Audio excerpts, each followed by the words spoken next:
Are you worried about all the different things that people need to do on your website before they actually purchase a subscription from you?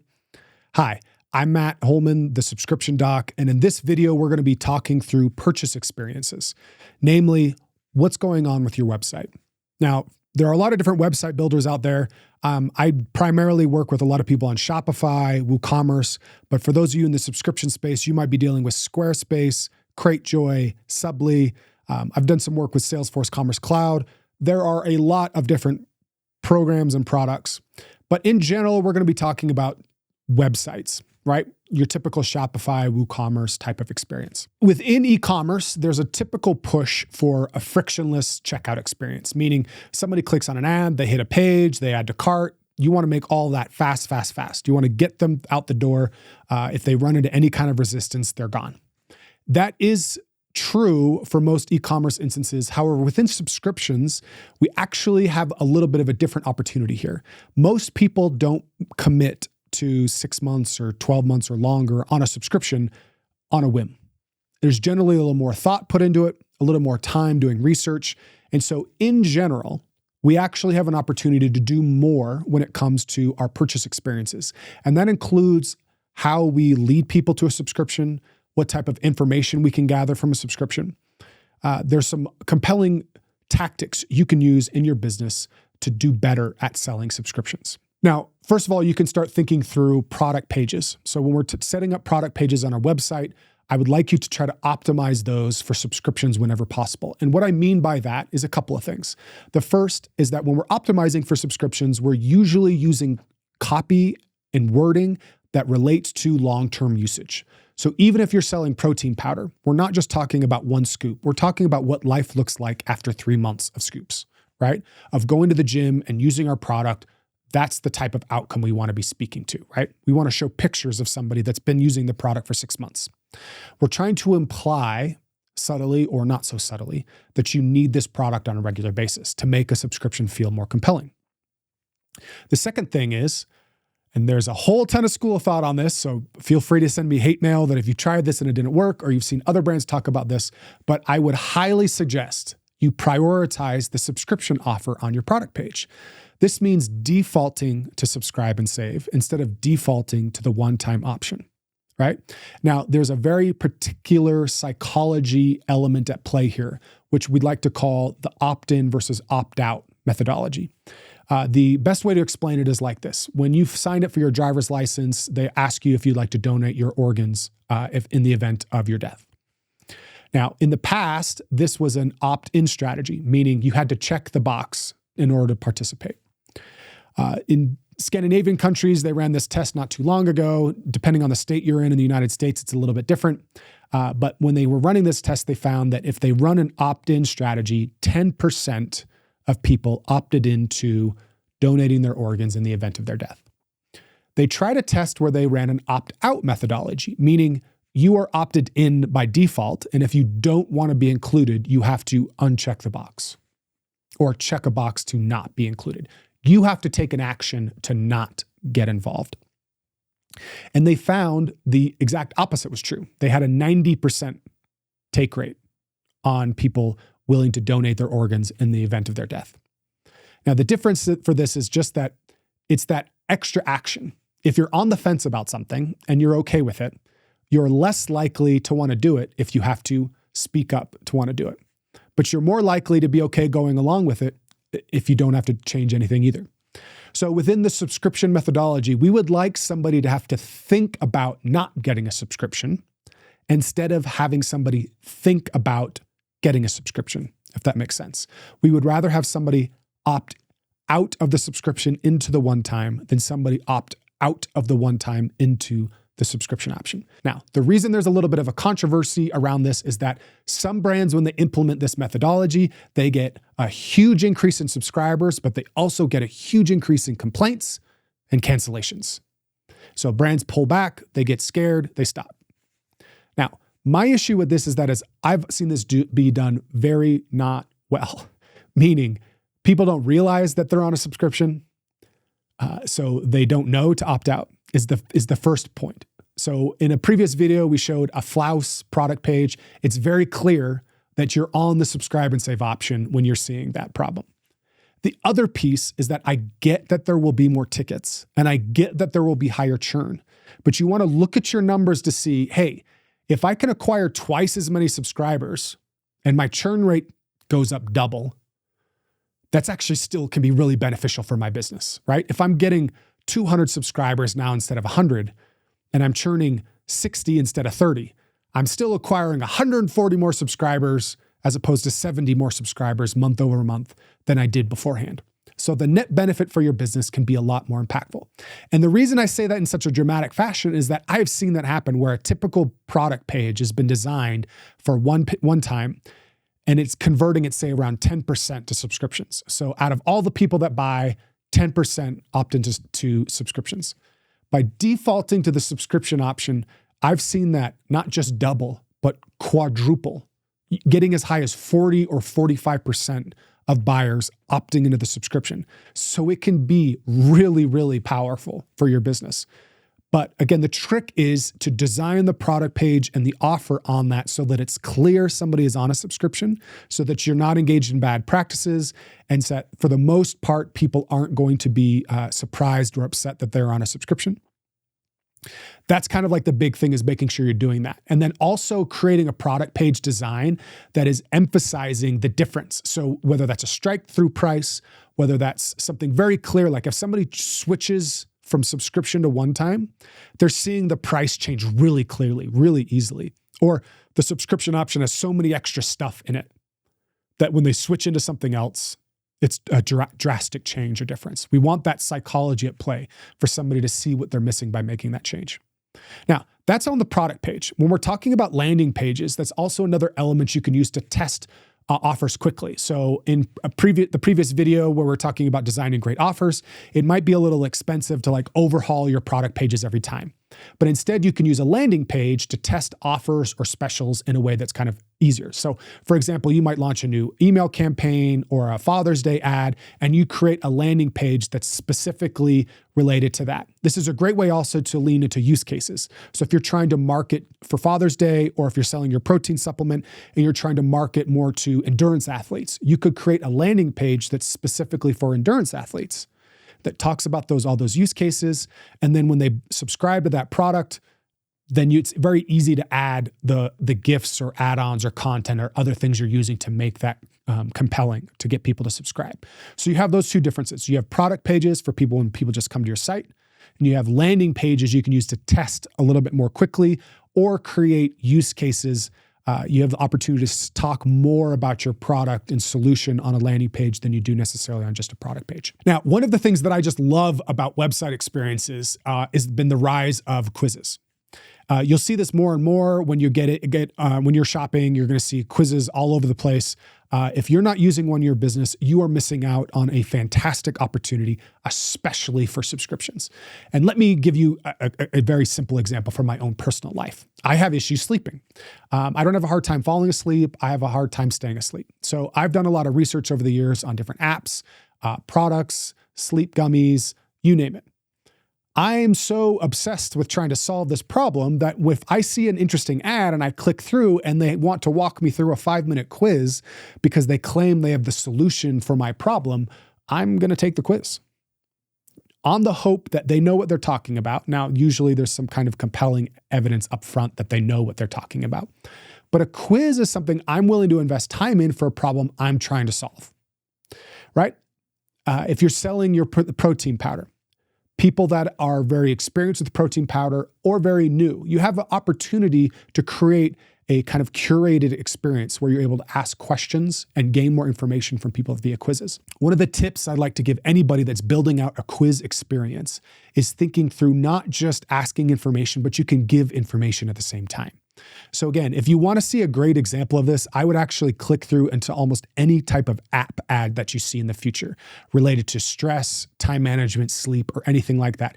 Anything that's prompting you with a promise of saving you time or making your life easier. Go through their purchase experience and you're going to see that they're going to ask you questions in a different way. It's not just say like, what time do you go to bed every night? So say for the sleep app, what time do you go to bed every night? It's going to also then give you a little bit of education. Hey, research has shown that turning off screens an hour before the time you're set to try to go to sleep is the best way to increase your likelihood of falling asleep. Okay. So you can do this as part of your product. If we're selling protein powder and we have a unique way we're harvesting whey protein, then we can start talking about like how whey protein is being harvested influences the quality of protein that you get in your supplement. We can drop those as nuggets when we're asking questions about how many scoops they take and what kind of workouts they do and what other types of protein powder they've used in the past. The beautiful thing about quizzes is that you're kind of like creating this journey that somebody is going on with you. And that at the end of the journey is your product. It is your solution. And this is where it gets kind of fun because a lot of brands don't want to push a subscription at this point. And yet, I have seen it work so well when you end with the subscription as being the offer. Once you've gotten somebody through that quiz process, they've invested time in you. You've invested time in them by giving them some of these answers to their problems. You can show them that, hey, based off of what you've selected, we've got the solution for you. We've got the supplement. We've got the protein powder that's going to change your life. If you're looking for better ingredients for pet food, for all these things, there are a lot of ways you can leverage quizzes as both information gathering, but to increase conversions. And the beautiful part is that quizzes are often associated with a higher average order value than non-quiz purchases. So you can create something that allows you to gather more information about what they're interested in before they even make a purchase. So the types of people, the things that they care about, the problems that they have. You can offer them a product at the end of it. You can include upsells or other items that increase the average order value, and that overall, those quizzes can perform at a higher rate, convert better than your typical product page or landing page might. Now, that's an ideal situation. It's not necessarily true in all of those things, but it is true more often than not. So it's something worth investing time in, building in a quiz experience, even if it's something simple, to getting in more information related to the types of people you're seeing. I would like to stress, when I talk about post-purchase surveys in a little bit, I'll say this again, that most brands I see don't do a good enough job asking more questions about the person that is interested in buying, not just the problem. But are you new to this? What's your age? Are you single, married, divorced? Those types of things. You can ask some of those personal questions. And let me give you a very brief example of what might be compelling for something like that. If you're selling protein powder and you have a lot of different people that come in, you've got 45-year-old married guys that are just trying to hit the gym 3 times a week to fight the dad bod. You might have a bunch of 25-year-old guys that are coming in and getting ready for summertime and getting their bodies back in shape so that they can go out and look cute for all the girls out there. Those are two very different segments of customers. Now, depending on your business, one might perform better than the other. But knowing more about them and why they bought lets you get better at marketing and targeting them. If you find, for example, that the guys that just work out a couple months out of the year to get back in shape because they're younger, it's not as big of a problem for them. They're not as invested in it potentially. Maybe they're not your ideal subscribers. Maybe they're more like one-time purchasers. And so you make offers to try to get them happy to use the product. Maybe you start selling 3-month subscriptions to them because that's how long they need it. But hey, those 45-year-old dads, not only do they buy the protein powder, but they buy the glucosamine, they buy the glutamine, they buy the creatine, they buy all the things from you because they're doing everything that they can to get an edge, right? Those are two different types of users that we wouldn't know more about if we weren't asking questions related to who they are and what their goals are and why they're buying from you in the first place. Now, once somebody has clicked that add to cart button, they're starting the purchase process, there's another opportunity for you to do what is either called an upsell or cross-sell, depending on what you're offering. This is another touch point where you can do a simple add-on. Now, I've seen with a lot of the customers that I work with specifically that this can often be like overly complicated. You're offering all these different things. I would say try to simplify this process as much as possible. If you're selling that protein powder as an example, that you upsell creatine, because you know that 9 times out of 10, somebody taking protein powder is taking creatine or pre-workout or something like that. So you're just including that as an option. Hey, for only $5 more, we're going to give you this option. Not only does that improve your average order value and the amount that that specific customer is buying from you, there's a lot of research that shows support for anybody that's willing to add another item to their subscription initially retains a lot longer. So if you can come up with the right little offer, the right little special, the little add-on to make that a little bit more compelling, again, that customer will be more profitable for you, but they will also retain better over time because they've demonstrated that they're willing to invest a little bit more in the problem they're trying to solve with your product or your brand. Once somebody goes through the checkout process, a really common tactic that's used across websites today are post-purchase surveys. My issue with post-purchase surveys, and I do have an issue with them, is that they are typically leveraged only for attribution data. How did you hear about us? Because you have an ad manager or a growth team that's trying to get all the feedback that they can to know what ads are performing better than others. And that's generally where a lot of brands stop. And that's where most of your opportunity is being left on the table. As I mentioned with some of the quiz stuff before, you can do the same thing with post-purchase surveys. And there's two areas of questions that I would suggest you getting into without having to get too complicated. The first set of questions relates to what was compelling about the offer. Hey, was this interesting because of the add-on? Was this interesting because of the discount? Trying to get into like, what made you want to buy this today? What about our offer spoke to you? The other line of questioning that is really, really powerful is getting into understanding more about the use case of this customer. What are you hoping to do with this product? A beauty brand that I was advising about a year ago was doing this. They started asking, what made you buy this beauty box from us today? And we found in just a month of looking at their survey data that 30% of respondents said something negative about another beauty box out there that they did not like, something that had gone wrong with that beauty box, and they kind of hated them for it. And so we were able to go back to the growth team and say, hey, have you made any content that talks about how you're an alternative to this competitor? Well, no, we haven't. Well, that's a huge opportunity. People that are coming in are seeing something different about your brand that they don't like about something else. That's a content opportunity for you. We were able to make more ads, make a more compelling offer, and convert more subscribers because of it.